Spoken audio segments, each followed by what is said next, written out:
Bienvenidos a la Noche Infinita. Antes de comenzar, cuéntanos en los comentarios desde dónde nos escuchas y qué temáticas te gustaría que exploremos en el futuro. Leemos cada mensaje con atención y siempre tomamos en cuenta sus sugerencias para los próximos relatos.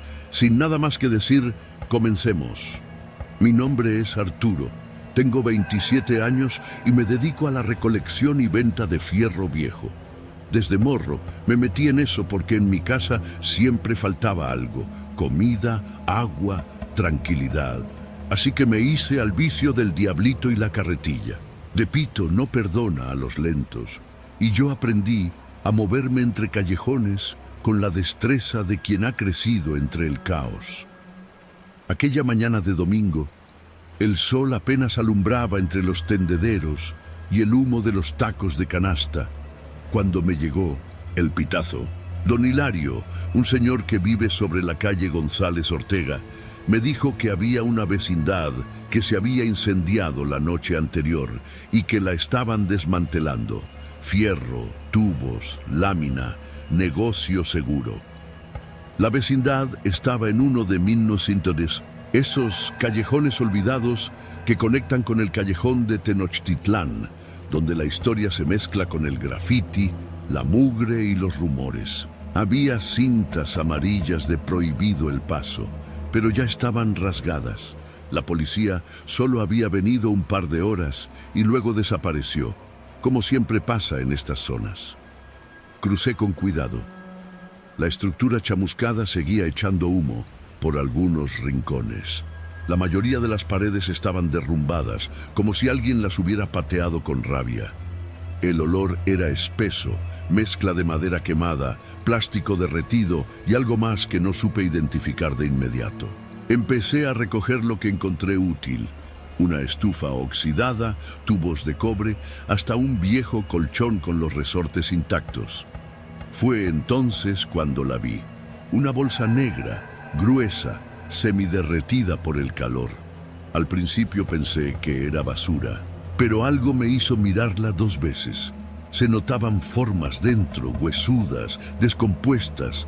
Abrí con la punta de un tubo y lo que vi me heló la sangre.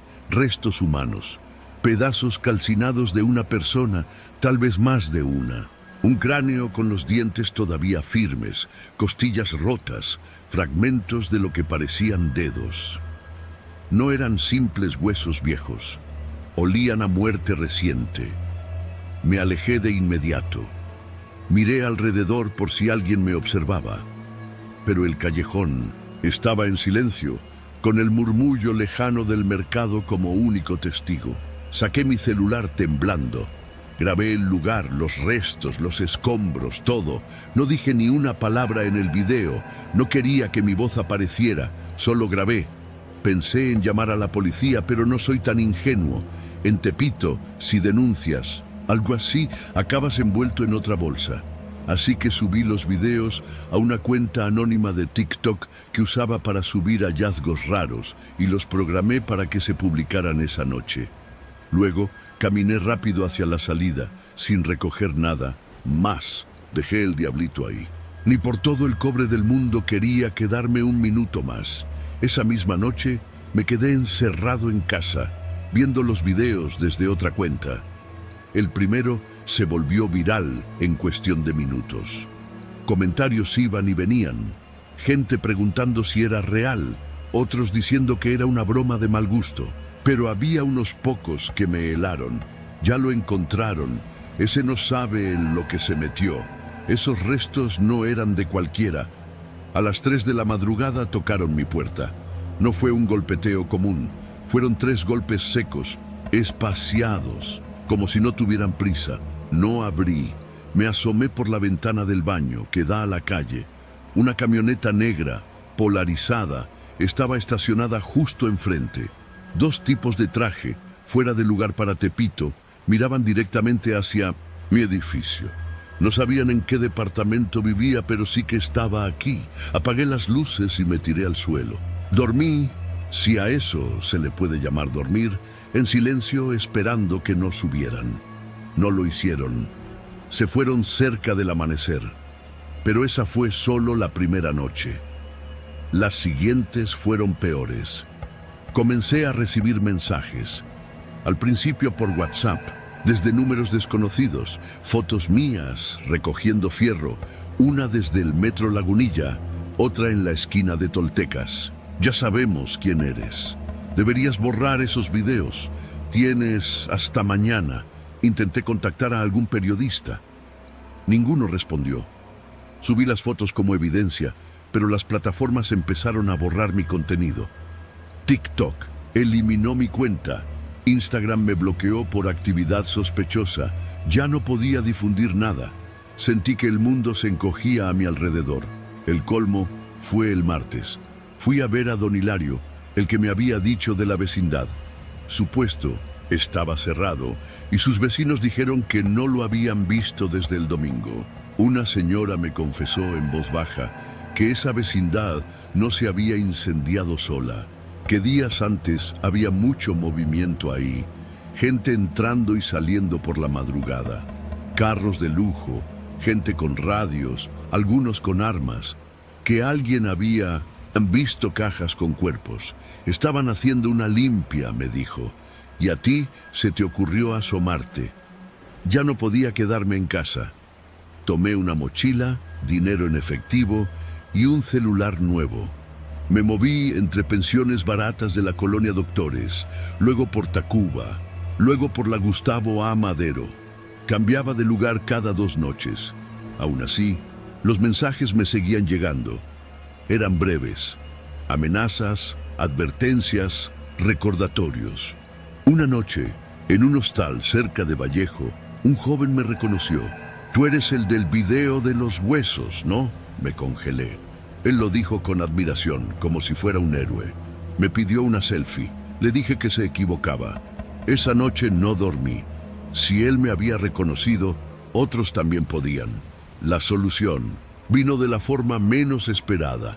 Un contacto que conocí por Telegram, un tipo con avatar de calavera y nombre raro, que decía tener pruebas de que esas bolsas con restos no eran únicas, que lo mismo había pasado en otras vecindades de la ciudad, en Iztapalapa, en Álvaro Obregón, incluso en Chalco, que era una red de exterminio disfrazada de limpiezas por narcotienditas rebeldes.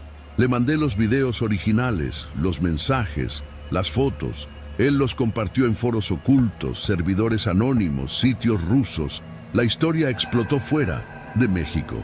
Y ahí, justo cuando creí que me iban a encontrar, dejaron de buscarme. Me enteré por un video de un periodista español. El gobierno mexicano se había deslindado. La fiscalía prometió investigar y las redes acusaban a los cárteles. Nadie se hacía cargo. Pero algo quedó claro. No podían seguir buscando a un recolector cualquiera sin levantar más sospechas. Han pasado 3 meses. Sigo moviéndome. Cambié mi nombre, mi aspecto. Ya no recojo fierro.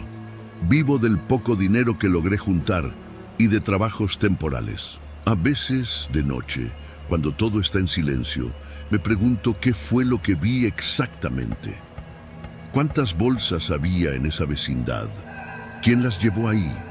¿Cuántos más murieron? No tengo respuestas. Solo sé que la ciudad es más oscura de lo que parece, que en los rincones de Tepito, donde el gobierno no entra y los vecinos callan, ocurren cosas que nadie debería ver, y que a veces el silencio es la única manera de sobrevivir. Pero yo hablé, y aunque no sepan mi nombre, me aseguré de que el silencio de los huesos se convirtiera en un grito.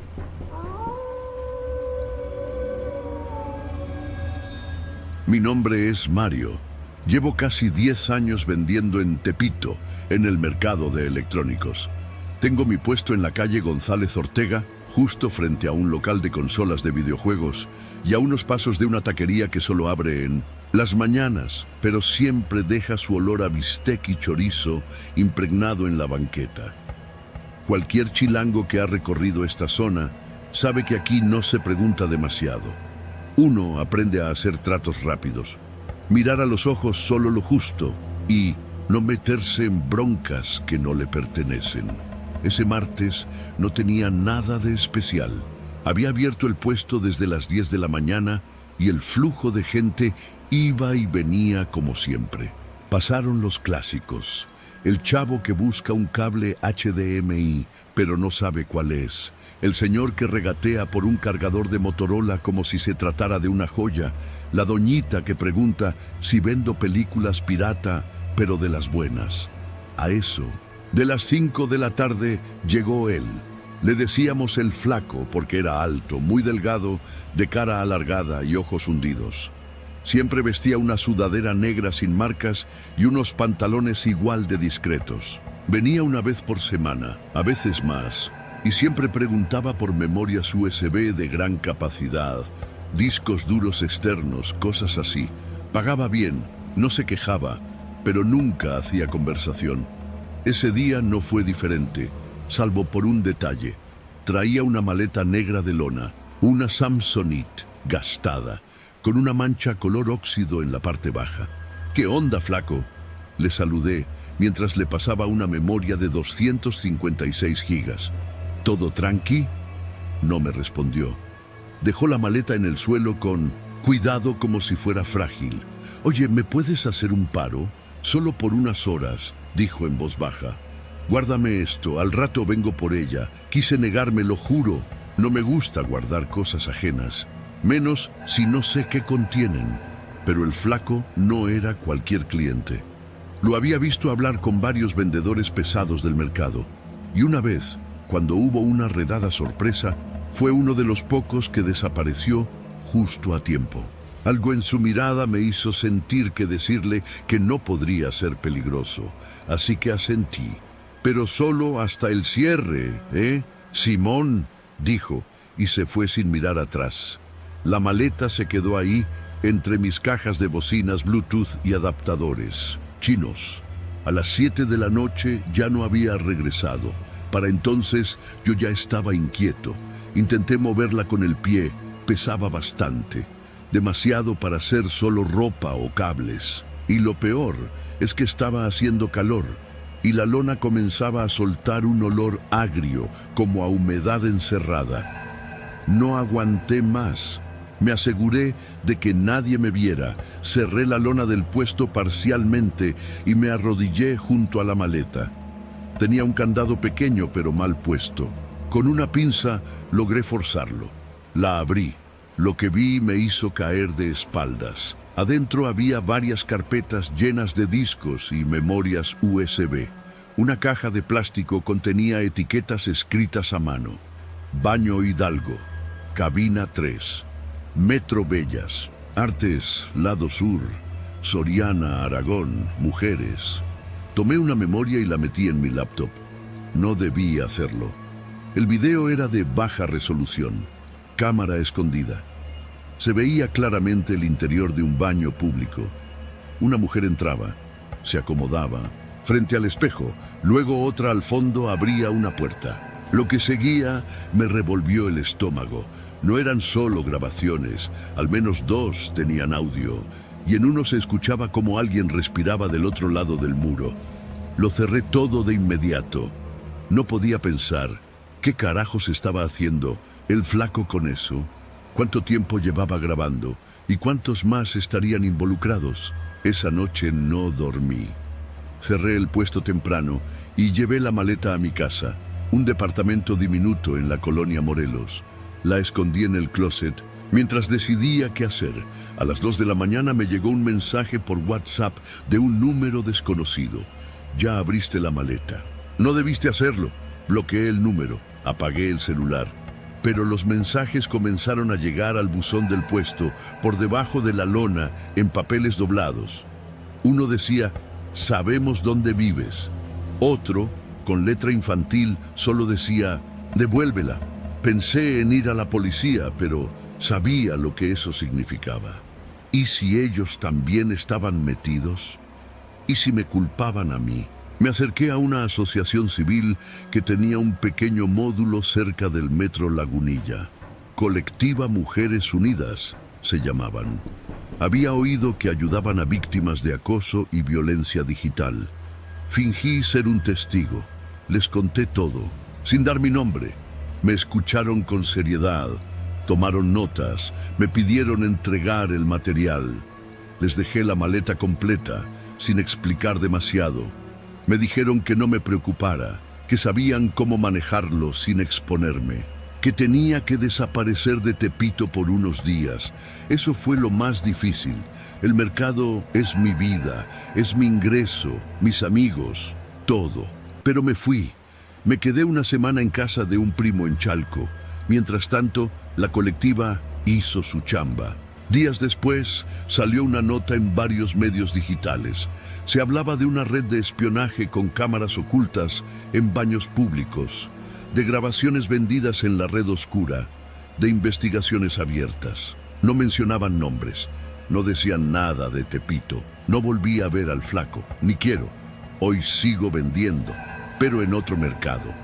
A veces me buscan clientes del viejo rumbo, preguntando si volveré a González Ortega. Yo solo me encojo de hombros. Lo que vi en esa maleta me enseñó algo que nunca había querido entender del todo. En este país, el verdadero terror no viene de fantasmas ni brujas. Viene de lo cotidiano, de lo que pasa en silencio, detrás de una cortina, en un baño público, en una mirada rápida que no se detiene.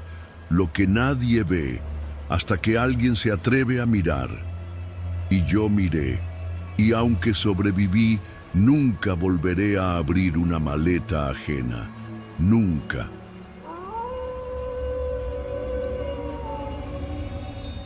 Me llamo Clara.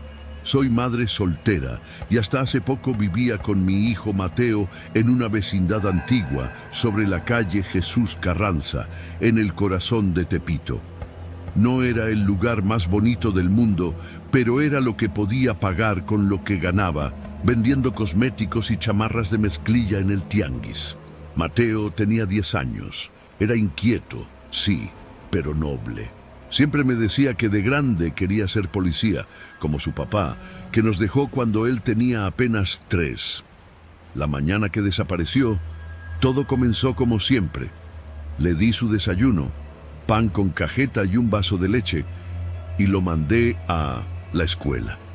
Me besó la mejilla y salió corriendo con la mochila colgando de un solo hombro. Nunca llegó. Me llamaron de la primaria poco después de las 11. Me dijeron que Mateo no había asistido. Pensé que era un error, que se habría ido con algún amigo o que se habría quedado dormido en la casa de la vecina. Pero cuando fui a buscarlo, nadie sabía nada. Ni su mejor amigo Juanito, ni la señora Lucha, que siempre estaba asomada en 1900 la ventana del primer piso. Nadie lo había visto desde que salió de casa. Esa tarde se me fue en llamadas, gritos, lágrimas y vueltas a la delegación. Pusimos una denuncia, claro, pero todos sabemos cómo es la cosa. Que hay que esperar 48 horas, que si no hay pistas, que si lo más seguro es que se fue por su cuenta. Pero yo conocía a mi hijo. Mateo no era de los que se iban, así como así. Algo estaba mal y lo sentí desde el primer minuto. Los días siguientes se volvieron un infierno. Pegué volantes por toda la colonia Morelos. Fui hasta Lagunilla, recorrí el metro, los hospitales. Nada, ni una pista. La desesperación me carcomía. Dejé de vender, de comer, de dormir. Una noche, mientras revisaba de nuevo el cuarto de Mateo por 10ª vez, algo me llamó la atención. Había un espacio vacío entre su ropero y la pared. Al mover el mueble, encontré una rendija en el muro. Era apenas visible, pero al presionar con fuerza noté que era una puerta oculta. La madera estaba cubierta de yeso mal puesto. Era una entrada falsa, pero tenía bisagras. Busqué una linterna y una palanca. Con esfuerzo, logré abrirla. Del otro lado, un cuarto diminuto y oscuro. Apestaba a humedad y algo más, como grasa rancia. El piso estaba cubierto de polvo y en el centro había un catre viejo, una mochila y una libreta de Mateo temblando. Abrí la libreta.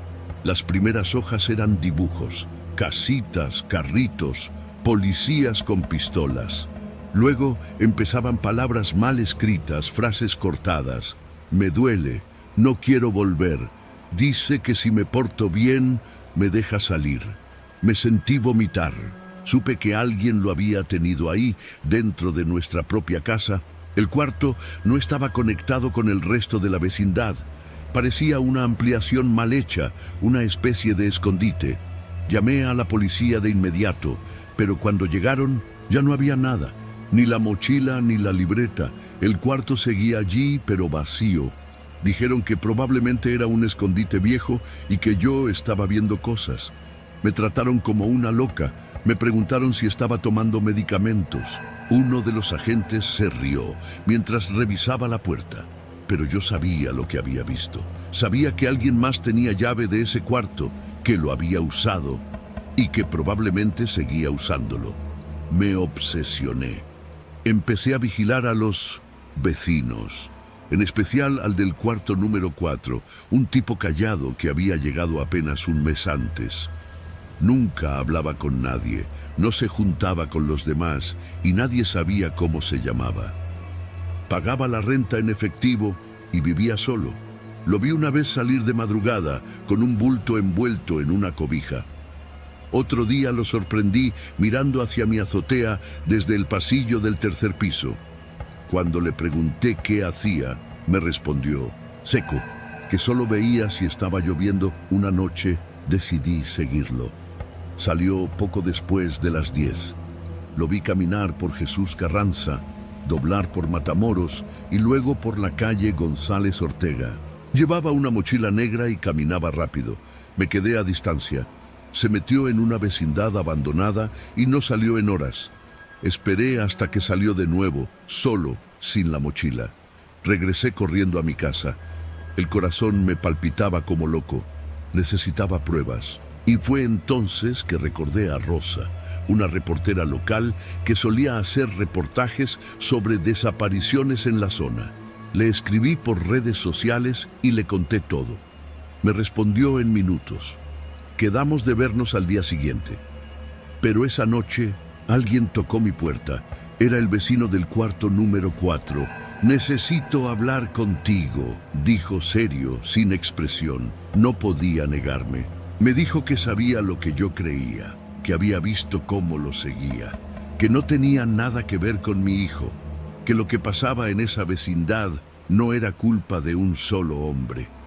Entonces, ¿de quién?, le pregunté con las manos temblorosas. De todos. Aquí todos saben algo. Nadie dice nada porque todos deben algo.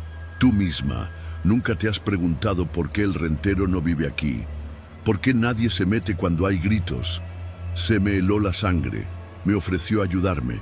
Me dijo que tenía copias de las llaves de varios cuartos vacíos, que juntos podíamos buscar más. Esa madrugada entramos al cuarto 6, que se suponía estaba desocupado.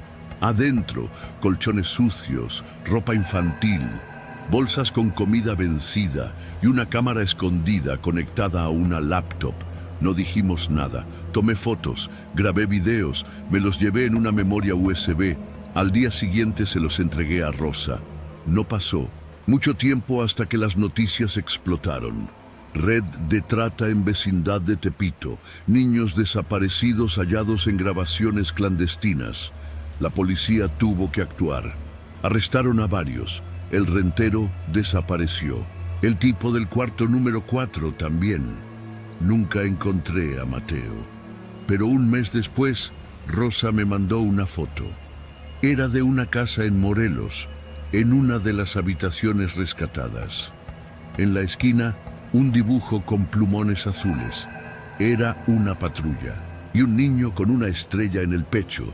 Lo firmaba con una M. Hoy vivo lejos de ahí, en Iztapalapa, con ayuda de una asociación. No duermo bien. Me despierto con el sonido de golpes en la pared, pero sigo buscando, porque lo único más fuerte que el miedo es el amor de una madre que no olvida.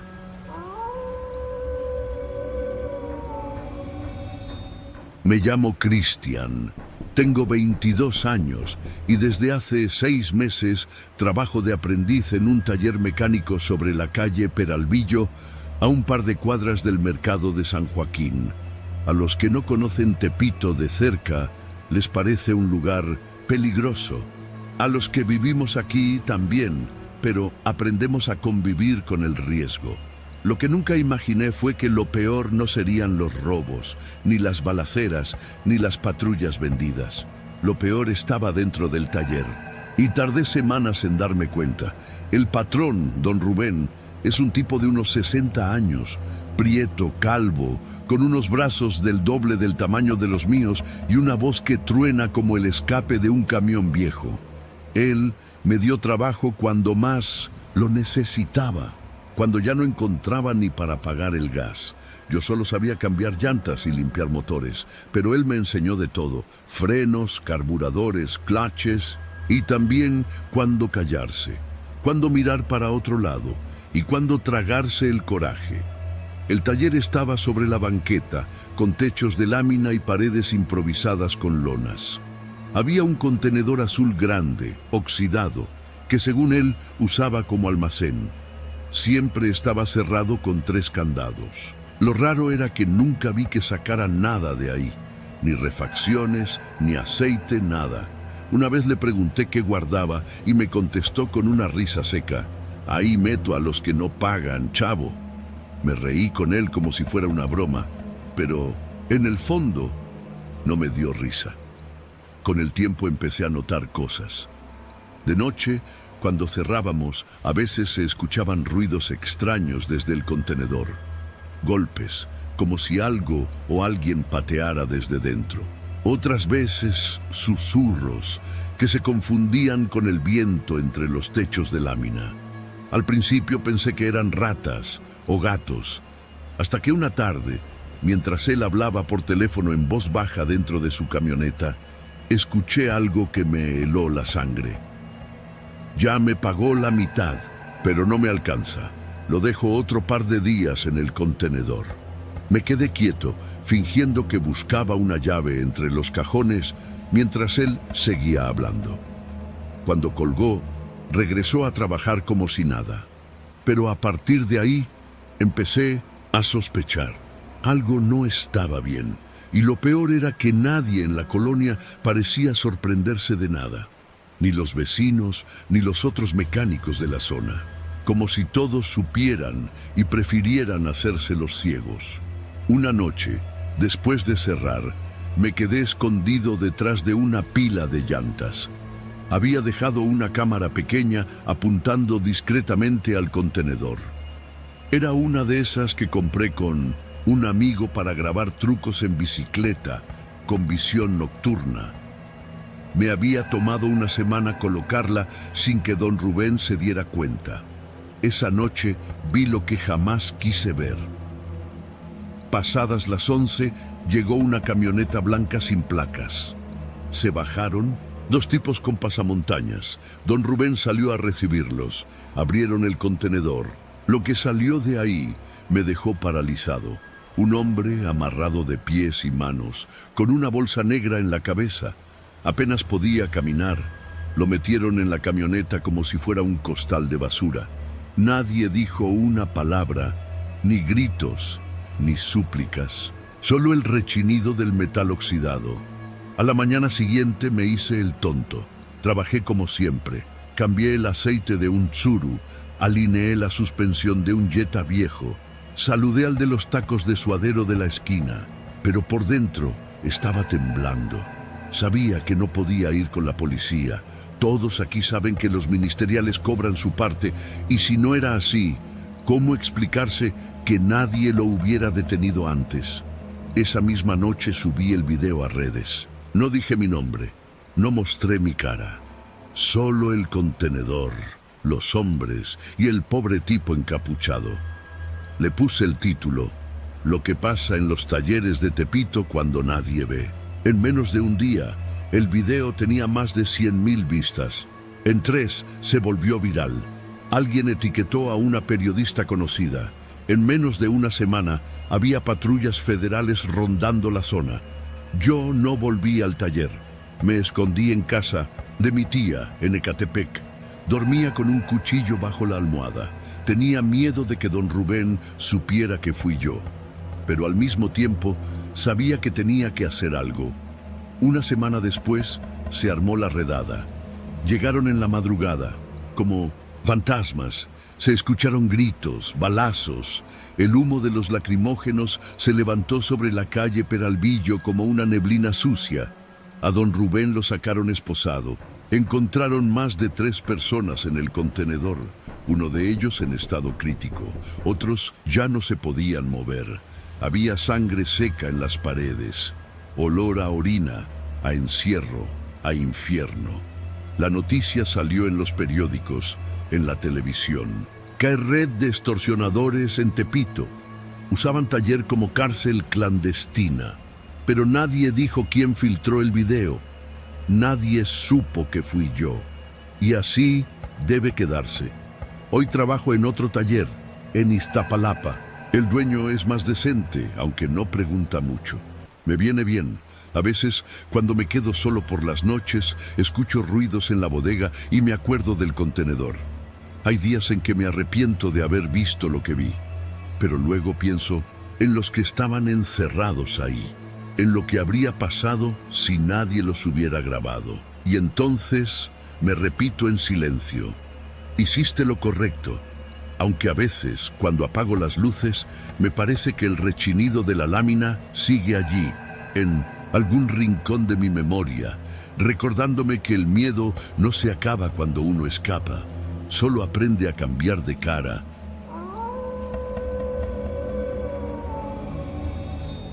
Me llamo Raimundo, pero todos en la cuadra me dicen el güero, aunque soy más moreno que un bolillo bien tostado.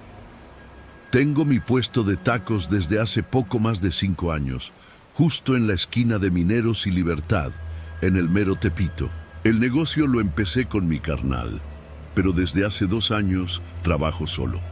A él lo mataron en un pleito de cantina. No era mala copa, pero se juntaba con gente bien torcida. Desde entonces, el changarro es mío. Trabajo nomás de noche, desde las 8 hasta que se acaba la carne, que casi siempre es como a las 2 o 3 de la madrugada. Me acomodo afuera de un localón viejo que durante el día es una tienda de ropa pirata, pero en la noche me dejan montar mi trompo y mis mesitas, de plástico sin problema. El chiste con vender aquí no es solo cocinar rico. Hay que conocer a la gente, saber con quién hablar y con quién no. En Tepito todos te sonríen, pero no todos te respetan. Por eso trato de no meterme con nadie. Vendo mis tacos, cobro justo. Y no le pregunto a nadie de dónde viene ni a dónde va, pero hace como 3 meses empezó a pasar algo raro. Todo comenzó cuando el proveedor de carne que usaba desde hace años, un señor de Iztacalco que me traía el surtido de pastor y bistec bien empacado cada 2 días, me dijo que se iba a retirar. Le dio diabetes o algo así y ya no podía andar con los viajes. Me recomendó a otro tipo, un tal Fausto, que según él era de confianza y entregaba parejo. Desde la primera entrega, Fausto me dio mala espina. No era grosero, pero tenía esa mirada rara de los que no duermen bien o de los que ocultan cosas. Era moreno, delgado, con una barba mal cuidada y una camioneta blanca sin placas. Llegaba de noche, con las charolas bien envueltas, y me cobraba en efectivo, sin recibo. Nunca le vi el celular ni me dio uno para contactarlo. Él decía que llegaría cuando tocara, y llegó. Religiosamente, 2 veces por semana. La carne era buena. Olía bien, sabía mejor, hasta más suavecita que antes. Mis clientes lo notaron, empezaron a venir más, y hasta los que antes nomás pedían 3 tacos, ahora se aventaban 5. Yo, encantado. Mis ventas subieron casi al doble. Fausto me sonreía como si lo supiera, aunque yo nunca le decía nada. Solo le pagaba y lo dejaba ir. Pero fue justo ese cambio lo que me empezó a incomodar. Una noche, un cliente habitual, un chavo que vendía películas pirata en la banqueta de junto, me preguntó si la carne era la misma. Sabe distinta, dijo, como más dulce. No supe qué decirle. Le cambié el tema, le ofrecí un refresco y se fue. A los 2 días, ese chavo ya no apareció. Pensé que se había cambiado de esquina, pero luego desapareció otro. Don Roque, un indigente que me ayudaba a barrer a veces a cambio de unos tacos y un vaso de agua. Venía a diario, hasta que dejó de hacerlo. Nadie supo decirme nada. Comencé a inquietarme. Un patrón así no es normal. Empecé a contar mentalmente los que habían dejado de venir. El monito que vendía tenis clonados. Una señora que vendía cigarros sueltos. 4, 5, 6 personas, todas conocidas, todas de la zona. Todas habían comido conmigo días antes de desaparecer. No tenía pruebas, solo una corazonada. Pero algo me decía que era Fausto, o su carne. Una noche me armé de valor. Cuando llegó con la camioneta blanca, fingí que iba al baño y lo seguí. Caminé varias cuadras atrás de él, con mi chamarra cerrada hasta el cuello. Lo vi cruzar hacia el rumbo de Peralvillo, pero en vez de seguir derecho, dio vuelta por una calle sin salida, donde solo hay talleres abandonados y casas medio derrumbadas. Se metió en una bodega sin nombre con portón de lámina, grafiteado hasta el tope. Me quedé mirando desde una esquina. Estuve ahí como 20 minutos. No pasó nada. Luego vi que salió, sin charolas. Subió a su camioneta y se fue. Esperé unos minutos más y entonces me acerqué. La bodega tenía una cadena, pero no estaba bien cerrada. Pude abrirla con una navaja que siempre cargo. Adentro olía raro. No a carne, no a metal, a químicos, a cloro viejo, a orines. Había cajas, congeladores y en el fondo algo que parecía una puerta trasera blindada. Oí ruidos, pero no eran pasos. Eran como voces lejanas, muy tenues. Tragué saliva. Avancé más y justo cuando iba a tocar la puerta, alguien me habló por detrás. «No te metas, compa». Era otro tipo, alto, flaco, con chamarra negra. «No es tu asunto». No pude decir nada. Salí corriendo. Esa noche no dormí. Al día siguiente fui a denunciar. No tenía pruebas, solo lo que vi, lo que sentí. En la fiscalía me vieron como loco, pero una señora que estaba ahí, la mamá de uno de los desaparecidos, me escuchó. Juntos fuimos con una ONG que ayuda a buscar gente desaparecida. Ellos sí me creyeron. Les conté todo. Me dijeron que tenían reportes de más desaparecidos en la zona, todos sin rastro. Me pidieron no volver a mi puesto. Por seguridad, así. Fue como dejé los tacos. Me metieron a un refugio en Nezahualcóyotl, con otro nombre. Viví ahí 2 semanas, mientras hacían un operativo. No salió en las noticias, pero supe por uno de los activistas que la bodega fue cateada. Encontraron carne, restos. También encontraron a 3 personas con vida, encerradas, desnudas, dopadas. No dijeron más. Todo se manejó como red de trata. Los nombres no salieron. Fausto desapareció. Nunca lo atraparon. Volví a Tepito un mes después. No a trabajar, solo a mirar desde lejos. Mi puesto de tacos ya no estaba. En su lugar había otro changarro, con otro trompo, con otra cara. La gente comía como si nada, como si nunca hubiera pasado nada. No volví a poner un taco al fuego desde entonces. Ahora trabajo en una cocina económica en el centro. No es lo mismo, pero me da para vivir. Y duermo tranquilo, o al menos eso intento. Pero a veces, cuando paso por una carnicería y siento ese olor dulzón, se me revuelve el estómago y recuerdo, porque en Tepito los secretos no mueren, nomás cambian de nombre y de trompo.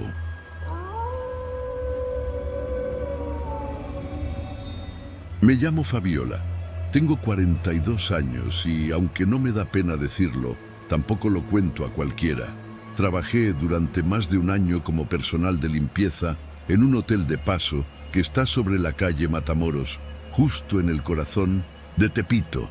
Sí, ese Tepito que muchos solo conocen por lo que ven en la tele, pero que yo he vivido todos los días, a pie, bajo el sol, con sus calles llenas de ruido, de comercio, de vida y a veces de cosas que nadie quiere mirar. El hotel se llama Las Palmas, nombre bonito para un lugar que huele a cloro rancio, cigarro viejo y sudor escondido entre los colchones. Tiene 2 pisos, 18 habitaciones y lo atienden solo 5 personas en total. 2 recepcionistas, una cocinera que también hace de encargada, otro señor que hace mantenimiento y yo la de la limpieza. Me tocaban las jornadas pesadas. Desde las 10 de la mañana hasta que se acabaran las salidas del día, que podía ser hasta la noche. No había reloj que nos marcara el fin, solo el último huésped. Desde la primera semana noté que había algo raro con la habitación número once. Siempre la usaban en la tarde y siempre después de que llegaba el huésped número 11 del día, que no era cualquier persona.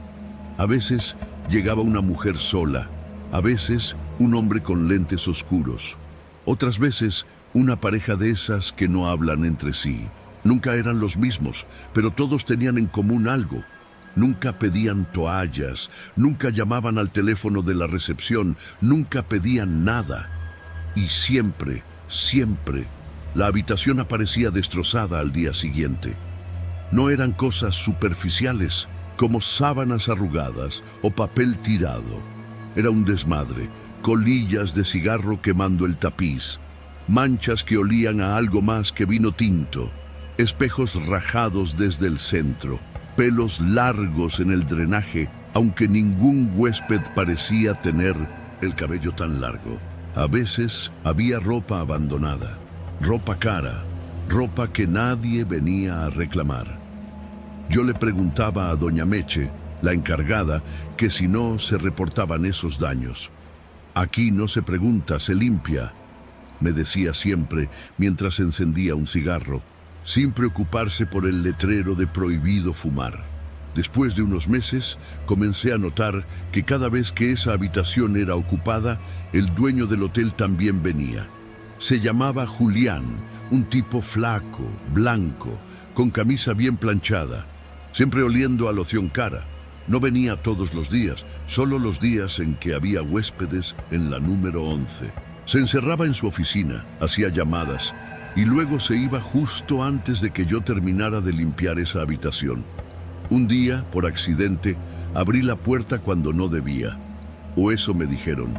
Fue por confusión, porque la tarjeta indicaba que la número 11 estaba libre. Entré con mi carrito, empujando con la cadera como siempre, y ahí estaba. Una mujer sola, sentada en la cama, completamente vestida de rojo, mirando hacia el closet abierto. No me dijo nada, solo giró la cabeza lentamente y me vio. No hubo gritos, no hubo escándalo, solo esa mirada, una mirada vacía. Perdón, dije. Me dijeron que ya se había ido. Salí de ahí con el corazón en la garganta. No regresé a limpiar esa habitación ese día. Nadie me reclamó.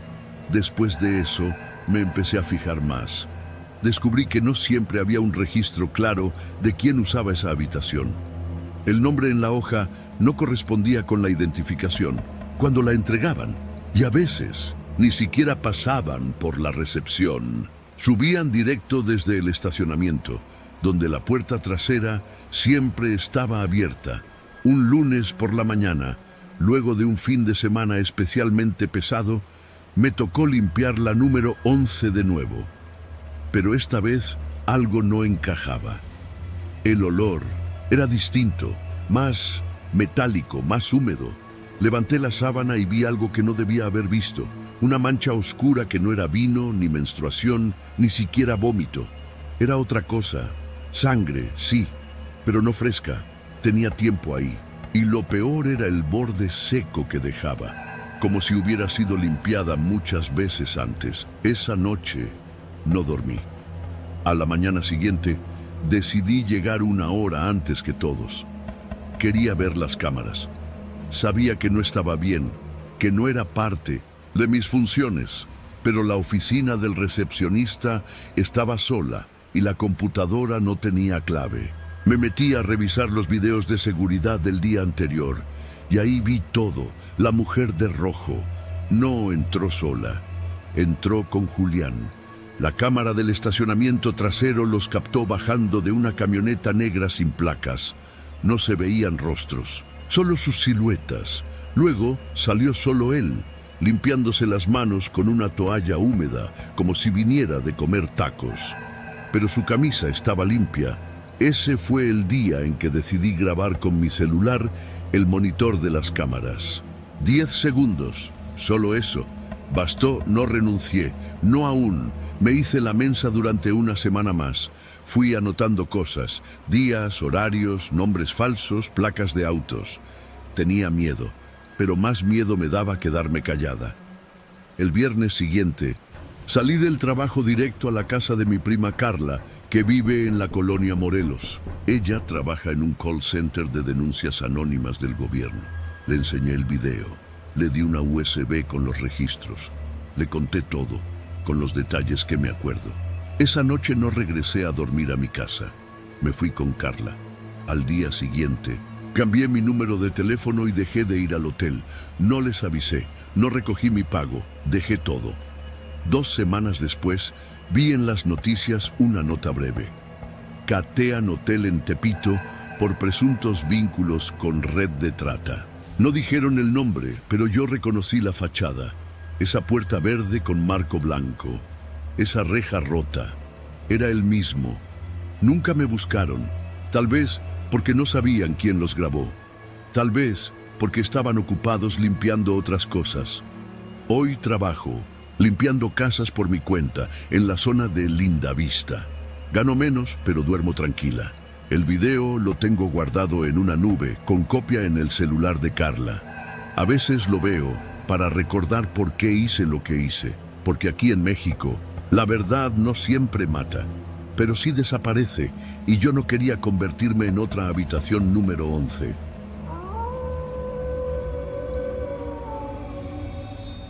Nunca me imaginé que una tarde cualquiera grabando videos en la cancha de González Ortega iba a poner en juego mi vida.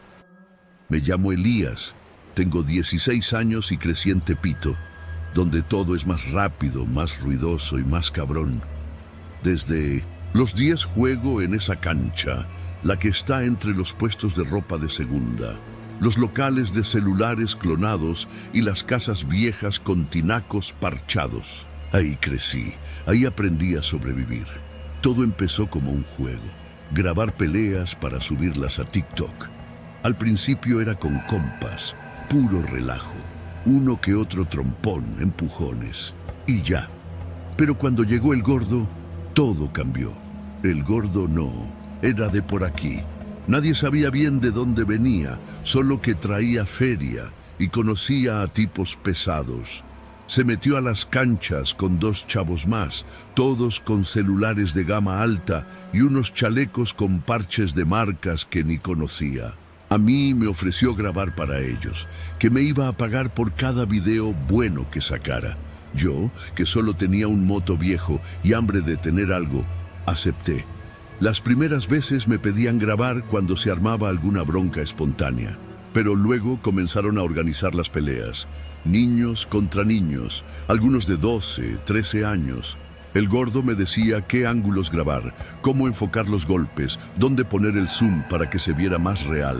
A veces me daba asco, pero la lana era buena. Por cada pelea bien grabada me soltaba 1,500 pesos.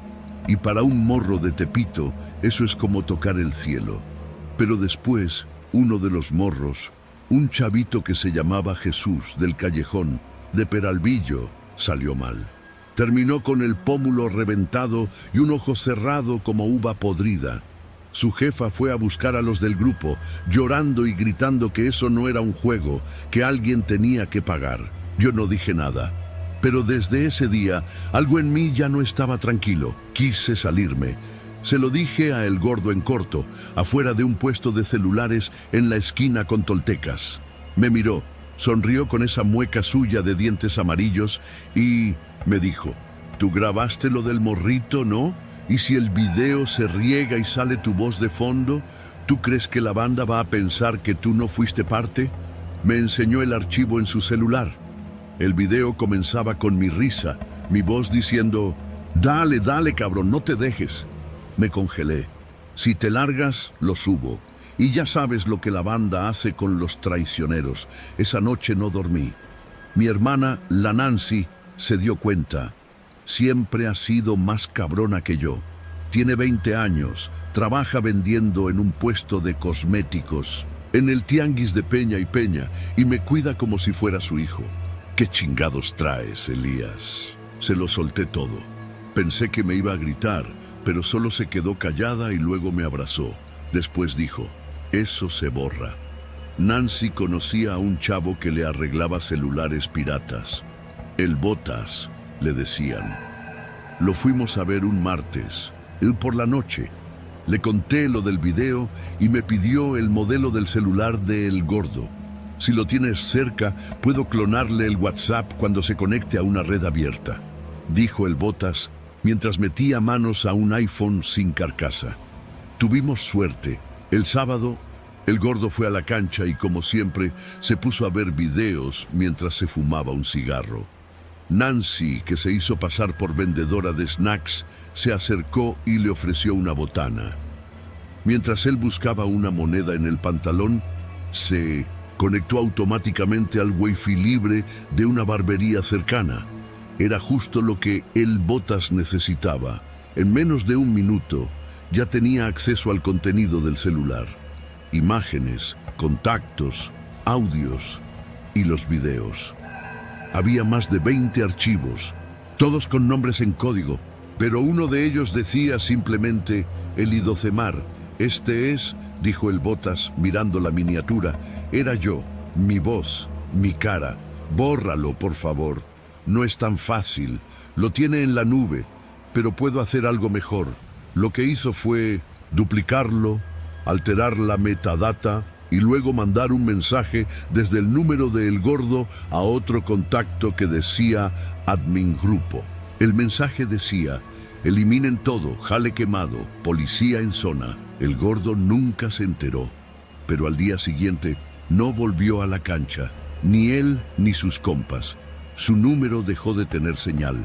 Algunos decían que lo habían levantado por meterse con chamacos, otros que se fue a otro barrio. Yo no pregunté, no quería saber, pero no fue el final. Días después, alguien pasó por la cancha preguntando por mí.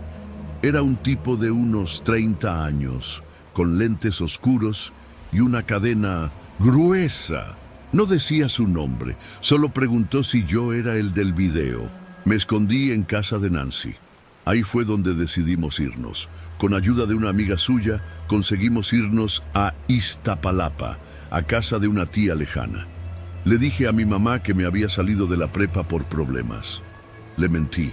Me dolió, pero no quería que supiera lo que grabé, lo que dejé que pasara. Hoy ya no grabo nada, ni en celular ni en cámara. Me metí a un curso de electrónica en la vocacional número 7. Quiero hacer cosas útiles, reparar, construir, no destruir. Pero cada vez que paso por una cancha, aunque no sea la de González Ortega, me vienen las voces, los golpes y esa risa mía que ya no reconozco. Porque el terror no es lo que pasa en la oscuridad, sino lo que uno decide hacer cuando está a plena luz del día y se calla por miedo. Y eso sí deja cicatrices.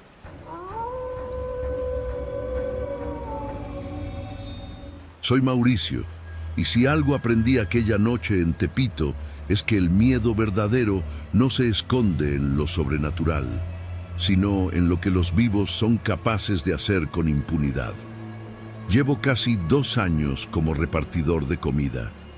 Empecé en plena pandemia, cuando perdí la chamba en una tienda de electrónica en el centro histórico. Desde entonces me acostumbré a pedalear por toda la ciudad, de día y de noche. Nada me había preparado para lo que me pasó hace apenas unos meses. En 1900, un turno nocturno entre Reforma y los edificios viejos que colindan con la colonia Guerrero y Tepito. Eran cerca de las 11 cuando acepté una entrega por fuera de la app. Un tipo me contactó por WhatsApp gracias a un volante que había dejado en un puesto de tacos en La Lagunilla. Me ofrecía el doble de lo que normalmente ganaría por un viaje corto. Sonaba raro, pero cuando uno vive al día, lo raro se vuelve rutina. La dirección era un edificio entre la calle Pensador Mexicano y Jesús Carranza. Zona brava, sí, pero yo me sabía mover. Al llegar, el edificio parecía abandonado. 3 pisos, ventanas sin vidrios, muros grafiteados, el portón entreabierto. Pensé que se había equivocado, pero al mandar mensaje me contestó casi al instante. Súbele al 2º piso. Ahí está el cliente. Entrega directa. Subí con la mochila al hombro. Las escaleras estaban sucias, como si no las hubieran barrido en años. No había luz, solo la claridad tenue que entraba por los huecos del techo. Al llegar al 2º piso, vi una puerta metálica abierta de par en par. Dentro, un cuarto con paredes desnudas y una lámpara colgando del techo, alumbrando apenas una mesa plegable. Ahí, un hombre sentado. Vestía una chamarra negra sin logos, con la gorra baja, y estaba jugando con su celular. «¿Traes el paquete?», me dijo sin mirarme. Asentí, saqué la bolsa térmica y la puse sobre la mesa. Me miró por fin. Tenía los ojos inyectados de sangre y un tic nervioso en el párpado izquierdo. Olía a humedad y a algo más, algo rancio, como carne vieja. «¿Tú sabes lo que estás trayendo, verdad?», preguntó sin esperar respuesta. Tomó la bolsa, la abrió y revisó el contenido. Un contenedor de unicel bien cerrado. No parecía comida, pero tampoco me iba a poner a esculcar. El tipo metió la mano al bolsillo y me dio un billete de 500. Después me extendió una segunda bolsa negra cerrada con cinta. «Este va para el mismo edificio, 3er piso, departamento 7. No te tardes, algo me olió mal, muy mal». Pero tomé la bolsa. Cuando me giré para subir al 3er piso, lo escuché decir: «No preguntes y no veas lo que hay adentro». Subí con la garganta seca. Las escaleras crujían. El edificio parecía respirar en silencio, con el eco de pasos lejanos que no eran míos. Al llegar al 3er piso, busqué el número 7. La puerta estaba cerrada, pero al tocarla, una mujer de unos 40 años me abrió sin decir palabra. Tomó la bolsa, la metió sin mirarla y me dio un billete igual al anterior. Casi al instante, cerró la puerta en mi cara. Bajé sin entender nada. Algo no cuadraba. ¿Por qué pagar tanto por una entrega que apenas cruzaba un edificio sin vigilancia? Me salí del edificio con el corazón acelerado. Y ahí fue donde cometí el primer error. Abrí la app de mi celular y activé la cámara. Grabé el exterior del edificio y comencé a grabar una nota de voz. Sabía que mi compa, el Chuy, que vende celulares en Tepito, conocía bien la zona. Le mandé todo por Telegram, dirección, fotos, audios. Él fue quien me dijo lo que necesitaba saber. «Carnal, ese edificio está controlado por gente pesada. Lo usan para mover cosas que no quieren pasar por avenidas grandes. Lo que entregaste seguro era mercancía». «¿Mercancía?». «Sí, pero no de la buena. Armas, órganos, drogas raras. Ya me entendiste. Lárgate de ahí y no regreses». Mi estómago se revolvió. Me metí al 7, que está en Eje 1 Norte, fingí revisar mi mochila y volví a grabar un video más largo describiendo todo. No era para subirlo, era por si me pasaba algo. Lo guardé en la nube, bien escondido en una carpeta de recetas. Cuando iba saliendo del local, 2 tipos me estaban esperando en la banqueta. No los conocía, pero uno traía la misma gorra que el del 2º piso. Me hicieron señas de que me acercara. Me temblaban las piernas. Pensé en correr, pero estaba rodeado. Uno de ellos me tomó del hombro con una presión suave, pero firme. «¿Todo bien con la entrega?», me preguntó con una sonrisa falsa. «Sí, todo entregado. dije fingiendo tranquilidad. Me revisaron con la mirada. No vieron el celular porque lo había guardado en un doble fondo de la mochila, entre paquetes de servilletas. Me hicieron caminar con ellos hasta la esquina de Peralvillo, y uno de ellos fingió una llamada mientras el otro me hablaba bajo. No, te vayas a poner vivo, güey. Aquí nadie juega al periodista. Tú repartes, te pagan y ya. Si haces bien tu trabajo, hay más de esos billetes. ¿Sí entiendes? Asentí. Sentí la boca seca como papel. Me dejaron ir, pero no sin antes advertirme. Mañana hay otra entrega. A la misma hora, esa noche no dormí. Lo primero que hice fue mandarle un mensaje al Chuy. Necesito ayuda para salir de esta. Me contestó a los pocos minutos.